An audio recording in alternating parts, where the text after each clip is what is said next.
इस जघन्य हमले में 26 निर्दोष पर्यटकों की जान चली गई और 20 से अधिक गंभीर रूप से घायल हो गए। कांग्रेस कार्य समिति शोक संतप्त परिवारों के प्रति अपनी गहरी संवेदना प्रकट करती है और इस गहन पीड़ा की घड़ी में उनके साथ पूरी तरह से एकजुटता के साथ खड़ी है।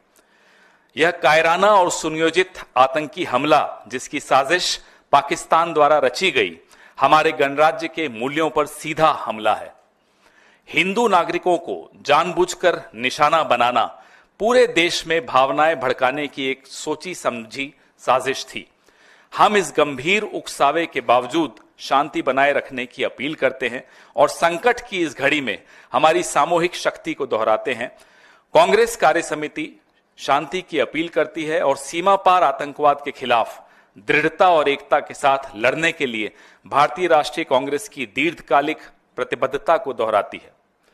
कांग्रेस कार्य समिति स्थानीय पोनी वाले और पर्यटक गाइडों को भी श्रद्धांजलि अर्पित करती है, जिनमें से एक पर्यटकों की रक्षा करते हुए शहीद हो गए। उन्होंने भारत की विचारधारा को जीवंत रखा। उनका बलिदान उस भारत की भावना को दर्शाता है जहां निस्वार्थ सेवा और मानवता सर्वोपरि है।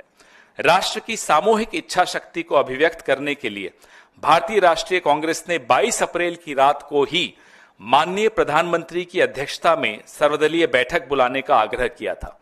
यह बैठक आज के लिए निर्धारित की गई है।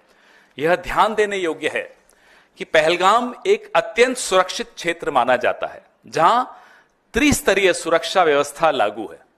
ऐसे में यह अत्यावश्यक है कि इस केंद्र शासित प्रदेश, जो सीधे सीधे केंद्रीय गृह मंत्रालय के अधीन आता है, में इस प्रकार के हमले को अंजाम देने में हुई खुफिया विफलताओं और सुरक्षा चूकों की व्यापक और गहन जांच की जाए। इन सवालों को व्यापक जनहित में उठाना आवश्यक है। यही एकमात्र मार्ग है जिससे पीड़ित परिवारों के साथ न्याय होते हुए देखा जा सकता है। कांग्रेस कार्य समिति यह भी नोट करती है कि अमरनाथ यात्रा शीघ्र ही प्रारंभ होने वाली है। देश भर से लाखों श्रद्धालु इस वार्षिक यात्रा में भाग लेते हैं। उनकी सुरक्षा को राष्ट्रीय प्राथमिकता के रूप में देखा जाना चाहिए। इसके लिए ठोस, पारदर्शी और सक्रिय सुरक्षा उपाय तुरंत लागू किए जाने चाहिए। श्रद्धालुओं की सुरक्षा के साथ साथ जम्मू कश्मीर के उन लोगों की आजीविका की भी रक्षा की जानी चाहिए जिनका जीवन पर्यटन पर निर्भर करता है। यह कार्य पूरी ईमानदारी और गंभीरता के साथ किया जाना चाहिए। इस नरसंहार की जम्मू कश्मीर के सभी राजनीतिक दलों और समाज के विभिन्न वर्गों एवं सामान्य कश्मीरी नागरिकों द्वारा सर्वसम्मति से निंदा की गई। किंतु यह अत्यंत चौंकाने वाली बात है कि भारतीय जनता पार्टी इस गंभीर त्रासदी का दुरुपयोग अपने आधिकारिक और परोक्ष सोशल मीडिया मंचों के माध्यम से और अधिक वैमनस्य, अविश्वास, ध्रुवीकरण और विभाजन फैलाने के लिए कर रही है, जबकि इस समय सबसे अधिक आवश्यकता एकता और एकजुटता की है। धन्यवाद।